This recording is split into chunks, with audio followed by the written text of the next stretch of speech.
Okay, I think we can get started. I hope everyone has the language selected. You can find the icon in the bottom right. You can pick which language that you can that you'd like to listen to the workshop on.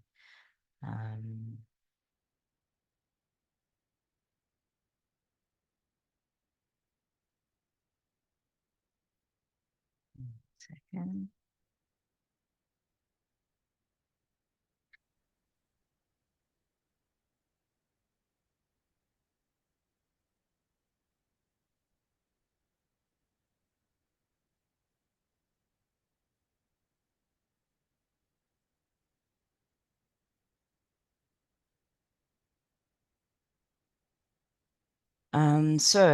Welcome everybody.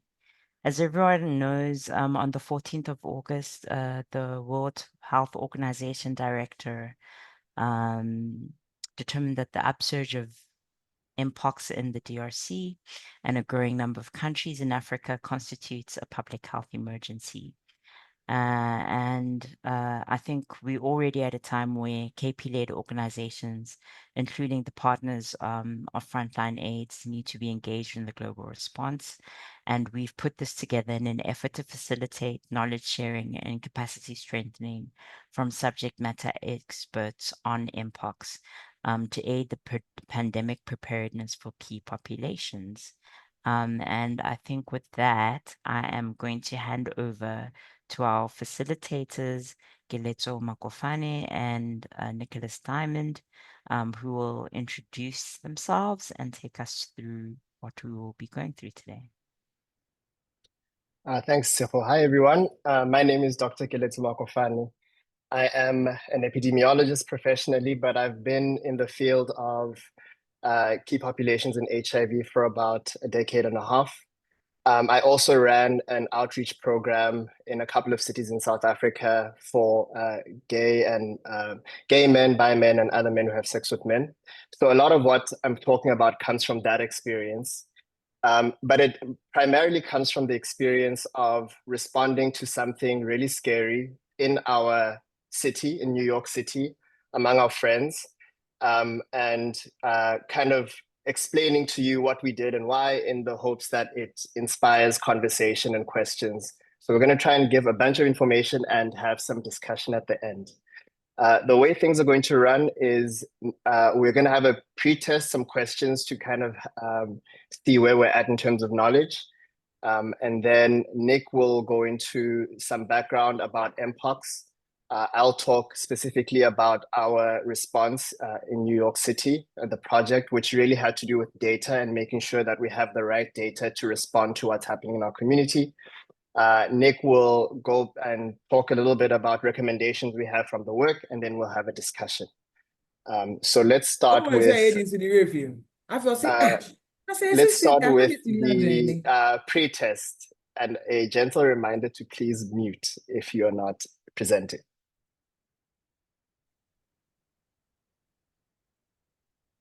Great, thank you. Shall I come in there, Seho? Yes, please. Yeah. Great, excellent. Hi, everybody. Lovely to see such a good level of attendance. Looking forward to this webinar.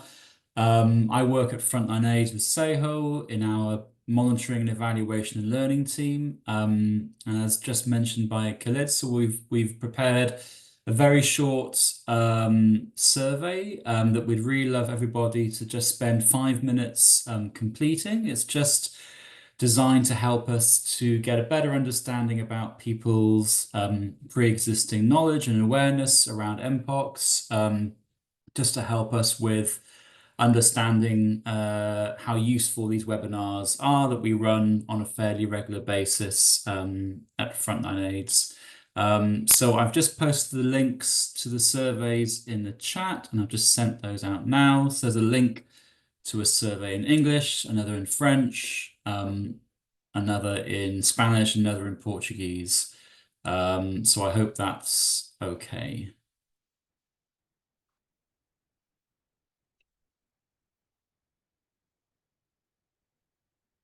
And I hope that came across okay, because I think my language option may have changed halfway. Maybe Seho, you can confirm if that came across okay. Yes, I think it should have, yeah. Okay, all So I right. think we'll just give everyone a few minutes to fill in the surveys right now. Yeah, that's it. And please just put a message in the chat or unmute if you have any problems accessing the survey.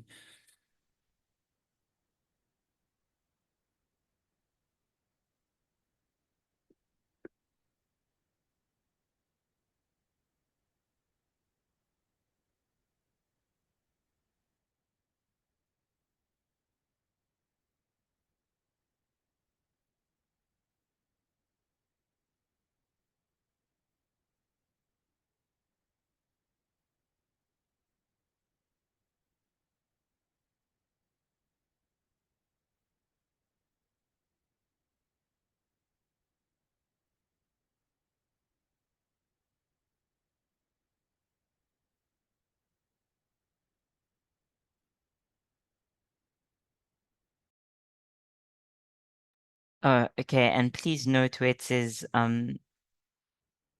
Spanish, it's actually the Portuguese. And when it says Portuguese, it's the Spanish. So sorry about that. Um,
Do you think we can probably start now, Seho? Just thinking it's probably been about 5 minutes roughly. yeah, sounds good. I hope everyone's gotten a chance to finish the survey. Thanks, Ronald, for the done note there. I'll hand over back to Nicholas and Gelezo.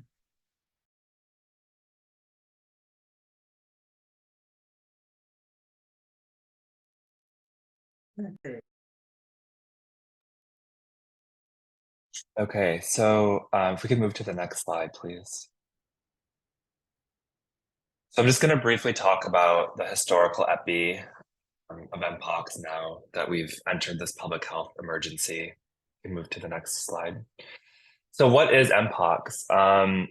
It was formerly called monkeypox, but a group of queer and trans activists during the AIDS conference in Montreal did a lot of advocacy to change the name of it to Mpox to reduce stigma. And it's a viral illness caused by the orthopox virus. And there are two distinct clades of the virus.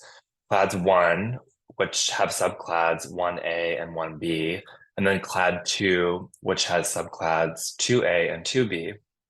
And you all might remember in May and June 2022, we saw a global outbreak of Mpox, and that was mostly among queer and trans communities and was predominantly the clade 2B strain.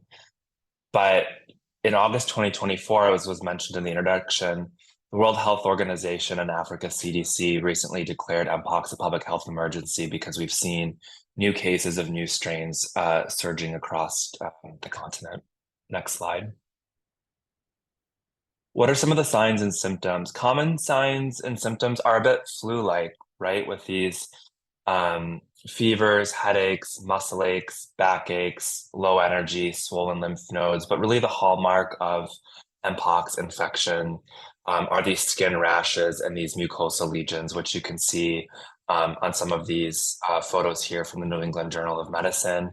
These are some of the lesions and scabs that people have developed. Next slide. And we've also seen them in people's, mouths and deep in their throats and on their tongues. Next slide. And then also in people's anus, which you can see here on some of these photos as well. Next slide. So how is Mpox transmitted? It can be transmitted through close contact with someone else who has Mpox, with contaminated materials, with infected animals. It spreads through close contact of any kind, including through kissing, touching, oral and penetrative vaginal or anal sex with someone who has Mpox. And notably during pregnancy, similar to HIV, the virus can be passed to the fetus or the newborn during or after birth. Next slide. What are some of the tools we have for prevention, testing, and treatment? Well, right now the recommendation is that 2 doses of the Jynneos vaccine, which is produced by the big pharma company Bavarian Nordic, indicates that you're fully vaccinated and protected for Mpox. That's the best tool we have for prevention. There are tests for Mpox, but what we've noticed with these new variants of Mpox that have been surging, since the World Health Organization declared this public health emergency, is that some of the variants are evading testing. There's also a novel drug, which is an antiviral drug, maybe similar to some of the ARVs that are taken to treat HIV, called TPOXX. That's been prescribed to help treat people who are living with Mpox. But there are resources that are very limited globally for vaccine testing and treatment, and it's been quite problematic to help get people vaccinated, get treated, and get tested for Mpox. Next slide. So if we're looking at the epidemiology globally, there have been almost 100,000 total cases of Mpox as of early August 2024. Most of those cases, you can see about 95,000 of them have been in locations that have not historically reported Mpox. And then about 4,000 of them have been in locations that have historically reported Mpox. And on the next slide, we can see a map of these where the orange dots are places that have not historically reported Mpox.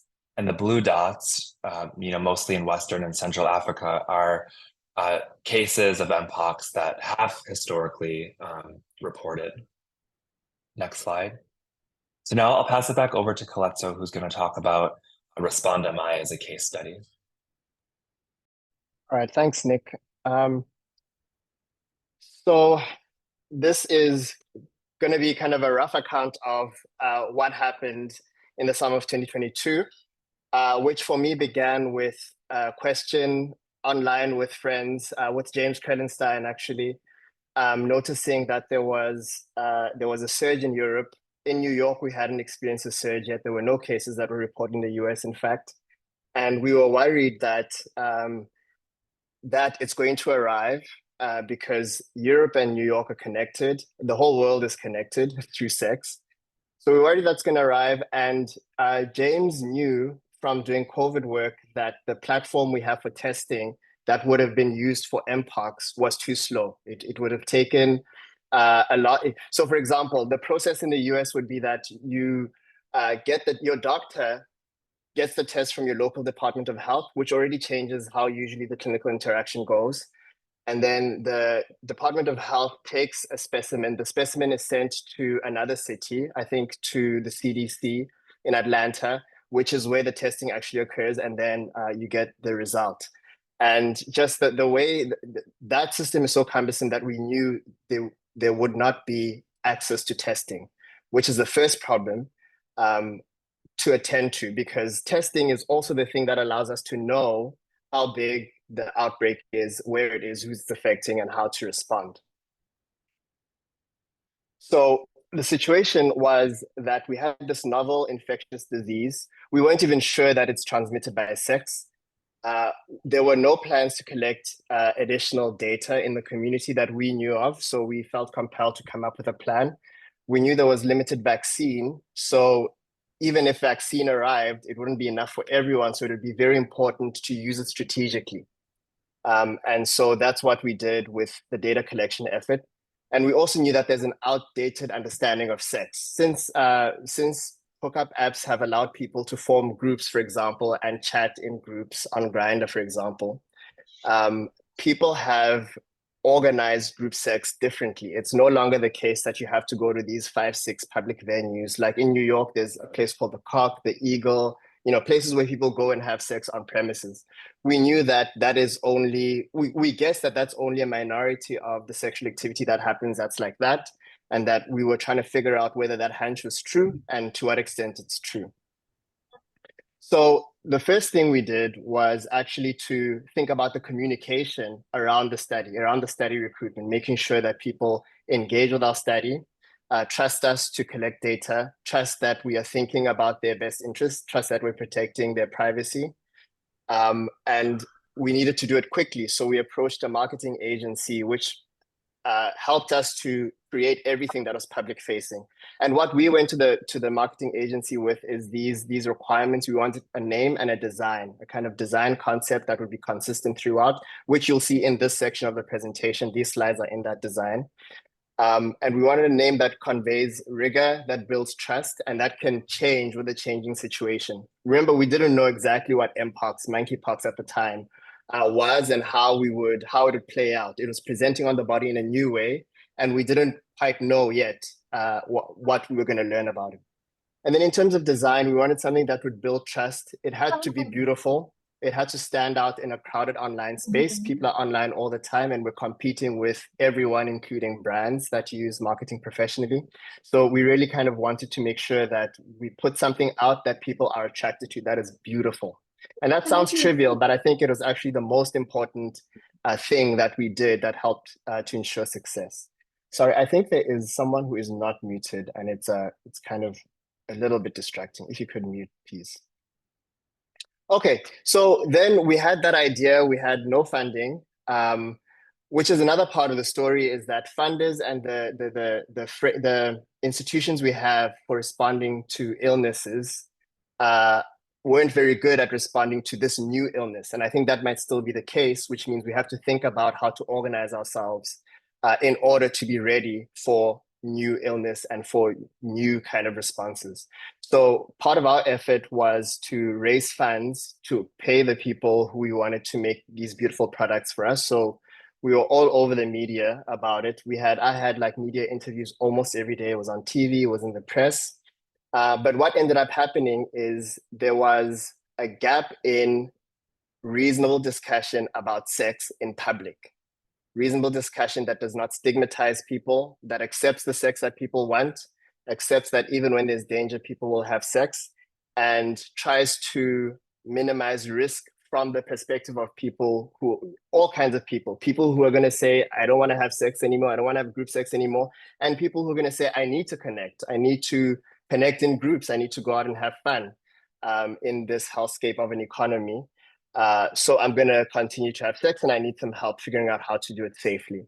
So we both were kind of drawing attention to the project and raising funds, and also setting a discourse around sex, which was more hospitable to the kinds of things we need to get done, and try to avoid creating a scapegoat in gay men, in gay and bi men.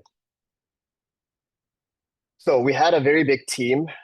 We made the decision early on not to have volunteers, but to admit people who want to work on the study as co-investigators. So these are just some of them.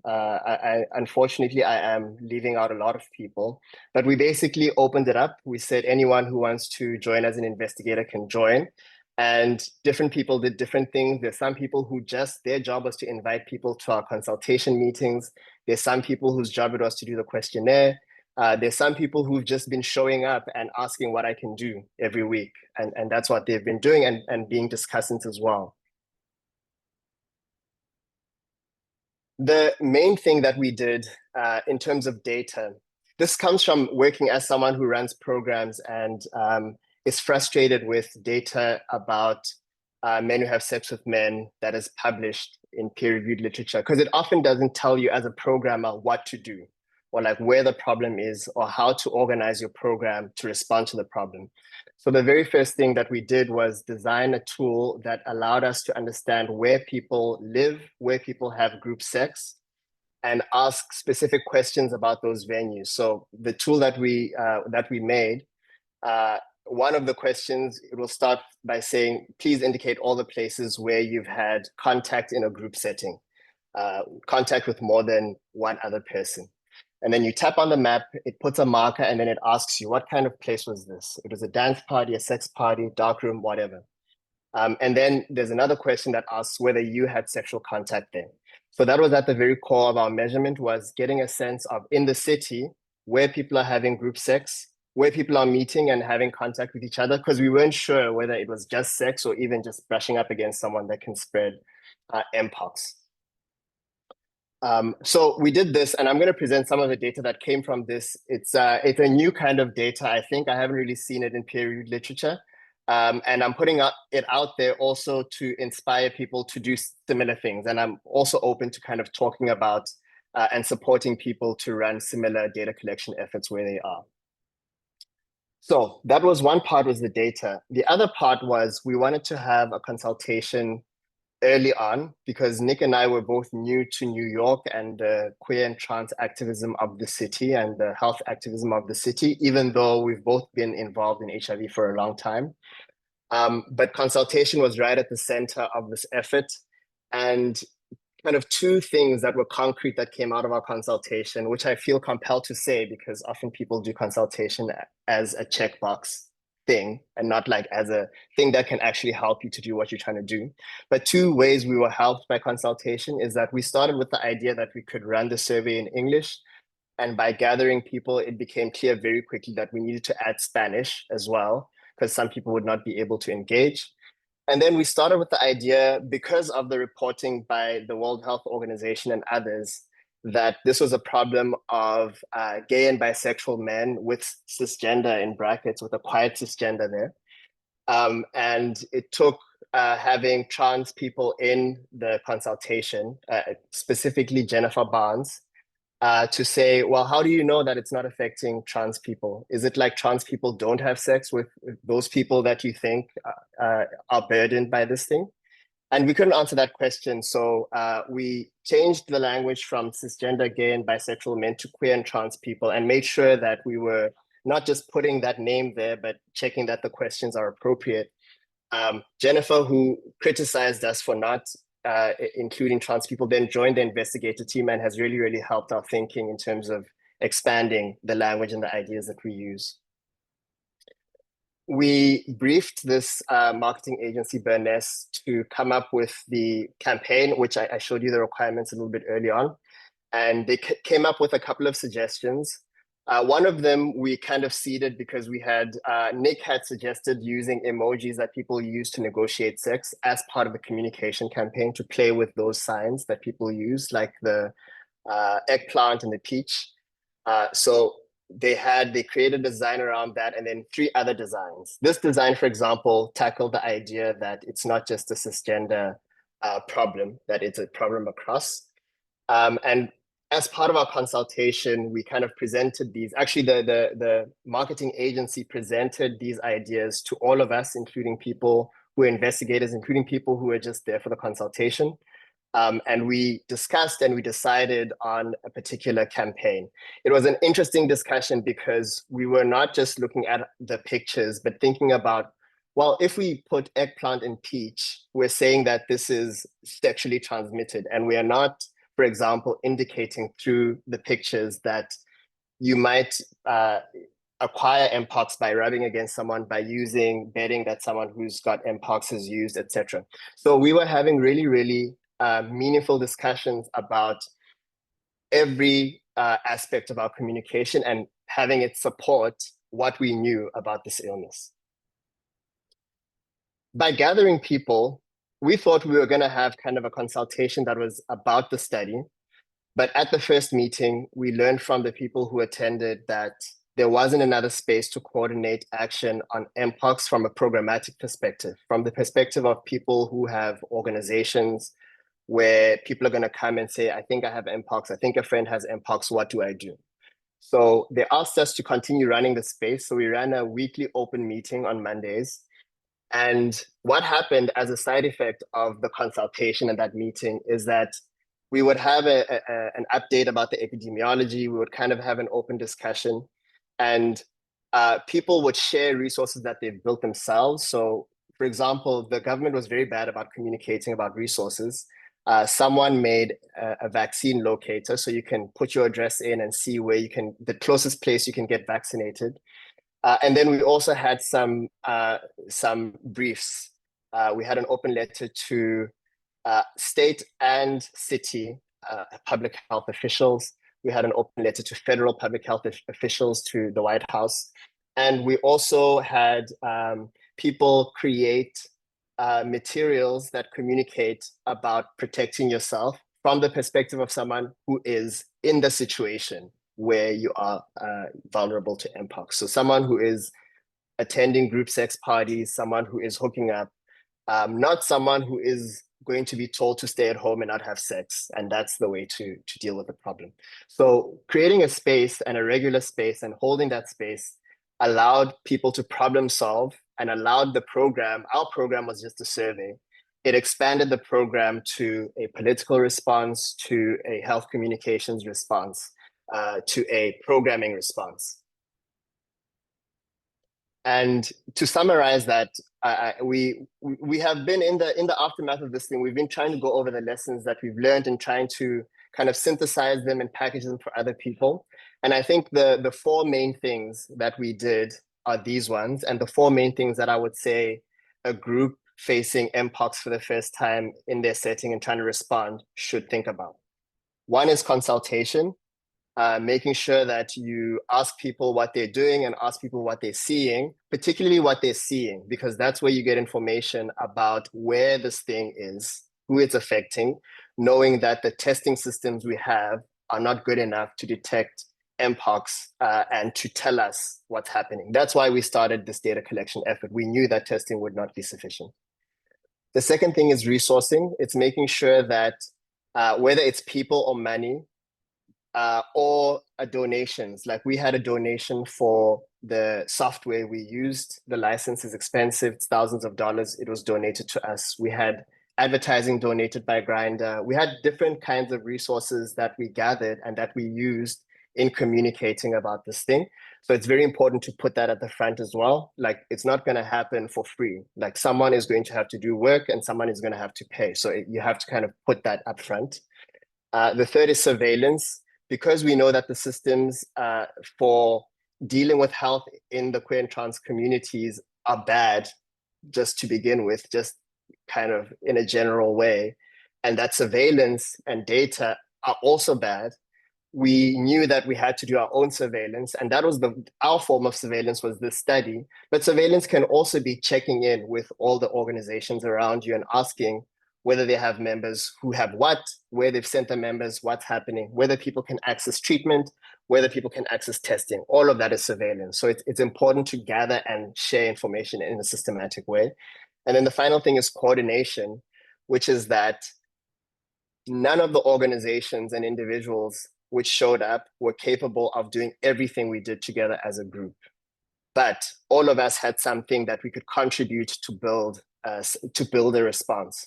So it's very, very important to have a place and a system for gathering these different kinds of inputs, synthesizing them, speaking with one voice or acting kind of with one voice in order to respond to this new threat. So those 4 things are kind of what I think are the core of our response: consultation, resourcing, surveillance, and coordination. And these are rooted in global health advocacy principles. I've worked in HIV for about 14 years. And this is all to say that in the US here, the lessons that we learned from being at AIDS conferences and doing regional meetings with LGBT organizations, and trying to program a response from all these different places where the government is failing, all those lessons and the principles became very important in the US, which is surprising because you'd think that all of that is already sorted in the US because it's a so-called developed nation. But the software for running this response, for gathering people, for making sure everyone's heard, for respecting people's intelligence, all of that comes from work that is collective and that many of us in this call are a part of already. Okay, so now I'm going to say just some quick results, just to give an indication of why it was important to collect data, not just to publish, but to actually direct how we think about this illness and how we can respond. So this is kind of one of the things. What you're seeing is part of the campaign, the communication campaign we did, which involved some influences. It involved kind of consultation on a general level to make sure that what we're saying connects with people. We had about 1,500 respondents in our study. 40% of them said that in the last 4 weeks, I have had group sex or have had physical contact in a group setting somewhere. And we asked them to tell us where, right? We asked them using this thing to tell us where they had contact and where they live. And they gave us 700 places, which I'm going to tell you about. These are 5 things that are actionable that we got from the data. The first is that 60% of the places that those 700 places that people told us they had contact in were private residences. So what ended up happening is that the public health authorities sent resources to public places where people have group sex, not private residences. That strategy will not work because 60% of the places that people say they've had contact at are private residences. They're not those public things. So, but there's no need to despair because it's not like queer and trans people are uniformly across the city. There are certain neighborhoods where there are more queer and trans people. There are certain neighborhoods that gather people. So part of what we were doing is actually also building a map of where these neighborhoods are and not assuming we know. And so you can see that this area here is a place where people cluster. We also learned that not all subgroups cluster in the same places. So we live in Harlem. It's a Black neighborhood. It's this dark pink area over here. Latinx people more in the same area where all the other queer people are, but also up in Washington Heights, further north in the city, etc. So not everyone is gathering in the same places. And you can think about the city as a bunch of communities that are connected by the individuals who move through them. No one stays in one place. People live in one place, have group sex in another, go and party in another. And that information is useful to know in terms of how the illness is possibly going to move through the city, and also how people can gather information in the city. So for example, instead of using the city map to say, this is this neighborhood and that neighborhood and this neighborhood, we can use this idea of networks that the different neighborhoods are connected to say, it looks like the people who live and play in this purple area are connected. The people who live and play in this pink area are connected. The people who live and play in this area are connected. So if an outbreak starts here, it'll be more important to cover this area than it will be to cover that area, because that's where people are connected. So this data also helps us to understand how people are connected as a way of knowing where this thing is going to move next. So I already said a little bit, but just to emphasize that, I say another thing that helps us is that this is where people live and this is where people go and party and have group sex. There are fewer places where people have group sex than where they live. So people concentrate, even though this is mostly private residences, it's private residences in a cluster of neighborhoods that you can attend to. And what we found is that this dark pink is to get to the first 30% of Black people, and the light one is the next 30%. So together, these are 66%, Black people, Latinx people, white people. And what we found is that for the first 30%, you can go to the same neighborhoods where everyone gathers. And white, Latinx people, and Black people are all going there. But for the next 30% of Black people, Latinx people, and white people, you might need to go to different neighborhoods to access them to deliver what you need to deliver. So your strategy for responding to Mpox can be a general one. You can figure out where people, like hotspots, where people go and where they gather, and really attend to that. But also understand that for people who you don't manage to get the vaccine or whatever intervention you're doing, if you want to find those people, you're going to have to look in different places, and you're going to have to be mindful that you don't end up serving white people and not Black people, or the other way around. And then the final thing that we got is that you can respond, right? It's not like we're saying that it's in private residences, so it's hard to get to people because we don't access people in private residences with our programs. That's not true. Advertisers reach people in private residences to sell them pizza, to sell, nonsense. So what we were thinking is how to use that same kind of logic to reach people in private residences, to provide information, to provide vaccine. And what we thought, particularly in New York, and it's a thing that is specific to New York, is that everyone uses the subway system. Everyone gets in the subway, or most people get in the subway in the city at some point. So those stations are also places where you can give information and places where you could possibly deliver vaccine. So we can map those places as well and map where the burden is highest and try to reach people that way, and also be specific for different kinds of subgroups. So that is kind of a quick run through of the data aspect of what we found, and how our programs can follow that data, how you can collect data that's useful and then have your programs follow that data. Nick will say something about kind of general recommendations, and then we'll go into a discussion. Thank you, Coletso. Next slide. So I have 3 recommendations, and then as Coletso mentioned, we can move into the Q&A and have a few minutes towards the end to discuss. The first recommendation is to coordinate.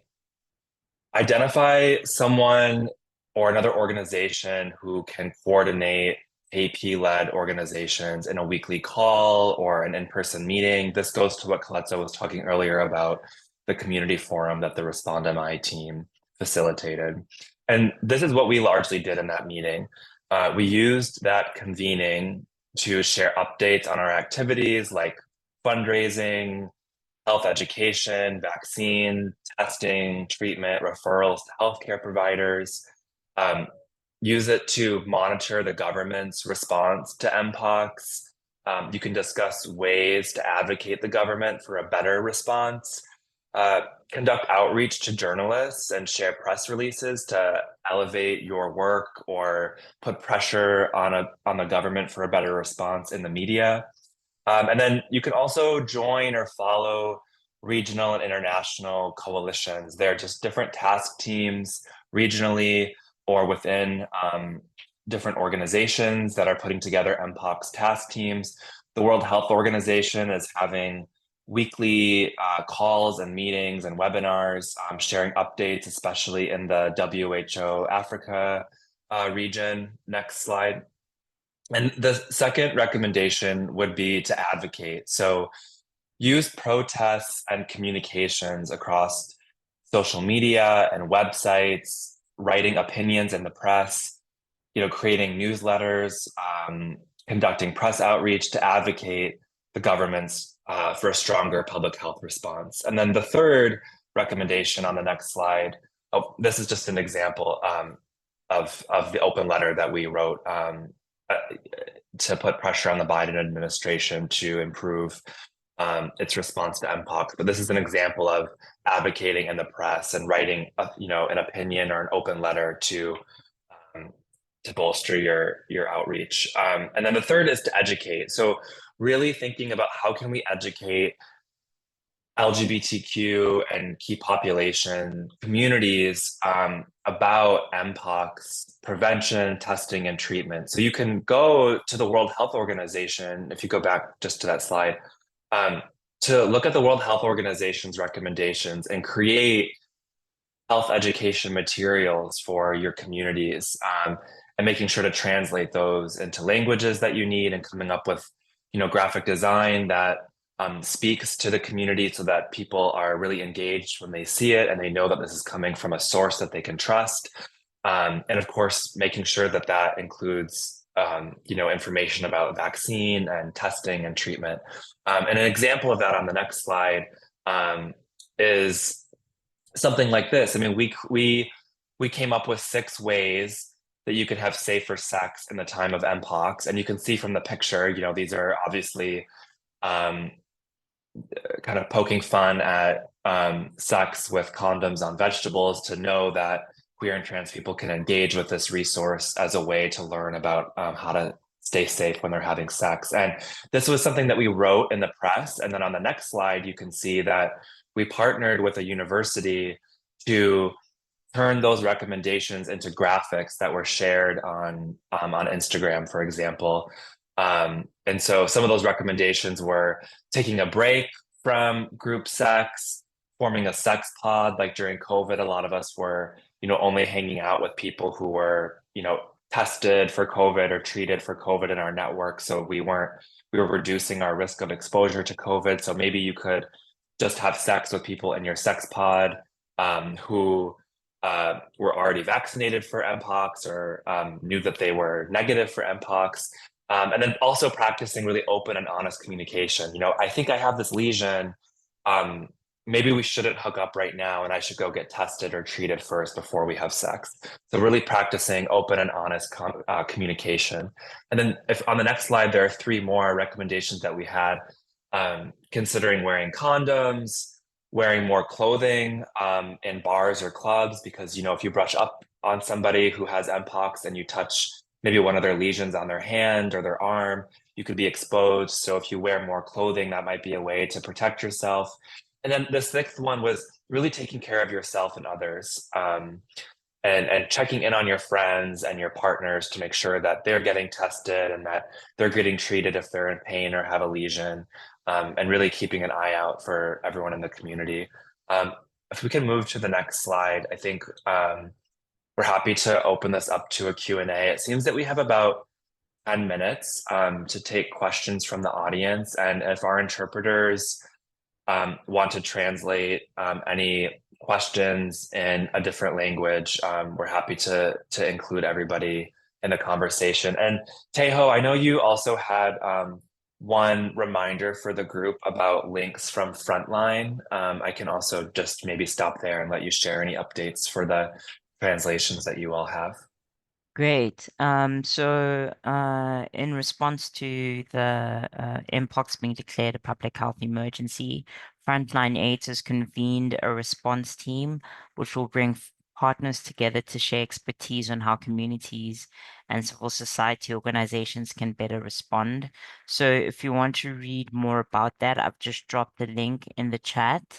It also contains a link to World Health Organization resources and other webinars that have happened on Mpox. So we hope that these are resources that are useful to you. Yeah. Thank you. So if you see in the chat, there are some updates with our slides in the different languages that were translated. So you can refer to the chat to find the slides, and we can also be sure to send those out afterwards. So if you have any questions, feel free to put them in the chat and we can answer them. The first one was, were health departments active with the study, sharing it on social media? Calypso, do you want to take that one? Yeah, no, health departments were not. I think that part of what we learned is that people didn't want to see the problem and the emergency as it was happening when it was time to act. For example, now in the US, we know that clade 1 is circulating and is sexually transmitted. And that's the more, clade 2 is the one that started in 2022. That one is less virulent. The health outcomes are not as bad as clade 1, which has led to death in Africa. So clade 1 is circulating, and still in the US, there isn't a sense of urgency around preparing for that. We're waiting for the first death. We're waiting for the first report of a verified clade 1 infection in a system that is not designed to detect clade 1 or even clade 2 for that matter. So to answer that question in a general way, no, health departments at the beginning were not 100% on board. We had to just take it on faith and run the study and run it without support and get as much support as we could where we could get it. But yeah, unfortunately, that was not a major source of support for the study. Although, no, I should amend that and say in the second wave of the study, so we had asked for funding from our New York State Department of Health, and that didn't come through. The promise came through a little bit late, and the funding came through even later. So the second, we ran the survey twice. In 2023, we ran a second version, and that's when we got support from the government. So they did come through. They can be swayed, but right at the beginning, when you are trying to make the case that there's something coming, you can see it. The people who are really paying attention can see it, but it's not common knowledge, and it's not. There isn't a consensus around it being a problem. You will have to just act. You will not have the support of everyone before you start acting.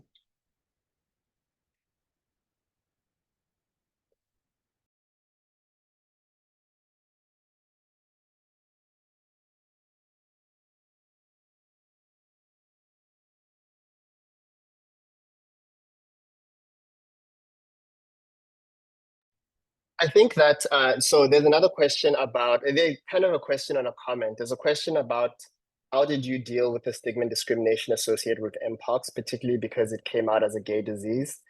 And then there's a comment that this was useful, but here in my country, it's not yet big. They're saying it's a gay disease. We'll need to learn more and be able to educate and be prepared to respond to it. Yeah, so there is no disease that's a gay disease. There's no gay disease. Disease is disease. It happens that gay and bi men, trans people connect in a certain way and have sex in a certain way and socialize in a certain way and are excluded from systems that protect our health and are exposed to violence, which prevents us from being able to access services when we need services. Those conditions created this outbreak. Those conditions created the AIDS outbreaks of the 1980s, which we're still living with now. So I think that the first thing to think about when you respond to the stigma is to say that there is no such thing as a gay disease. This is a disease that is being allowed to burden queer and trans people. And it can affect anyone. It has affected different people other than queer and trans people in Africa.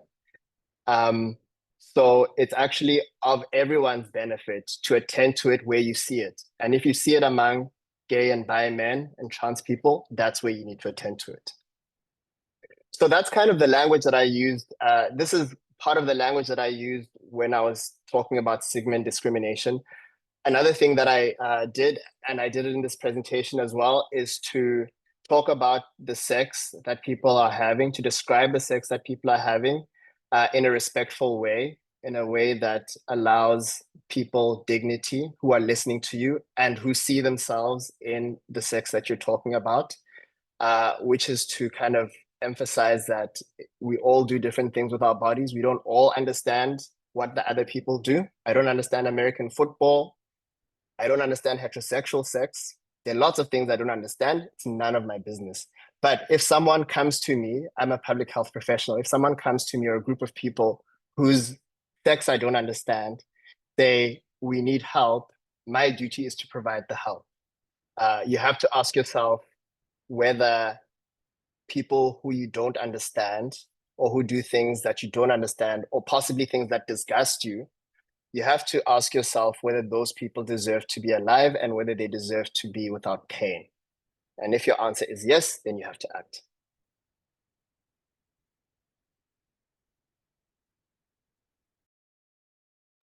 I just wanted to flag that Frontline AIDS put in the links to the post test. Teho, do you have any comments on that before we wrap up? I know we just have 2 minutes left. No, not really. Just a request to please fill in, take just a few minutes to fill in the post webinar survey. It's really, really useful to us. So if you could just take some time to do that, we'd really appreciate it. Thank you.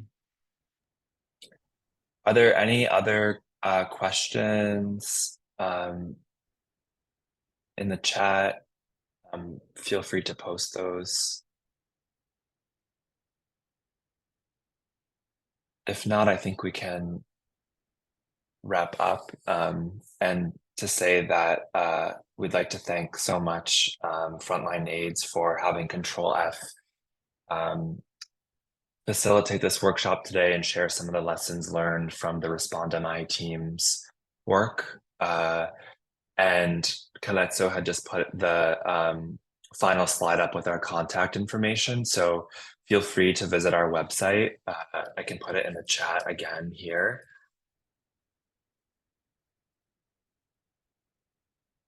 And you can also see our email addresses there if you want to reach out to us to discuss more or if you have any other questions. But thanks again, everybody, and I hope you have a good rest of the day and a good rest of the week.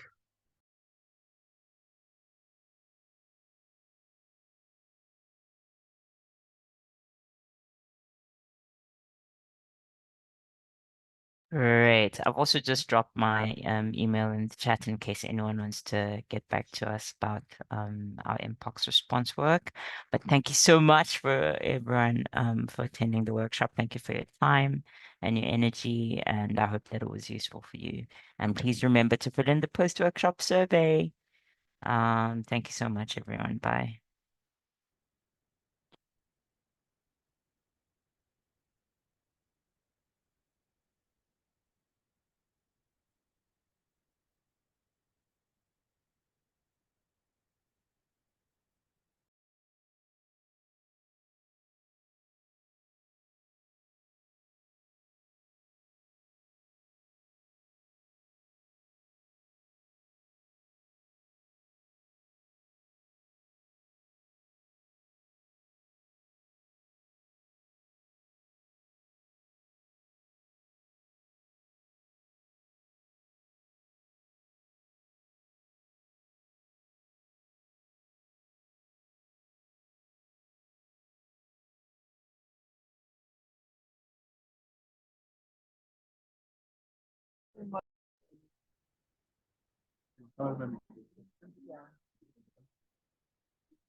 Okay. Thank you very much also to our interpreters. Really appreciate you joining a little bit early and taking us through the workshop.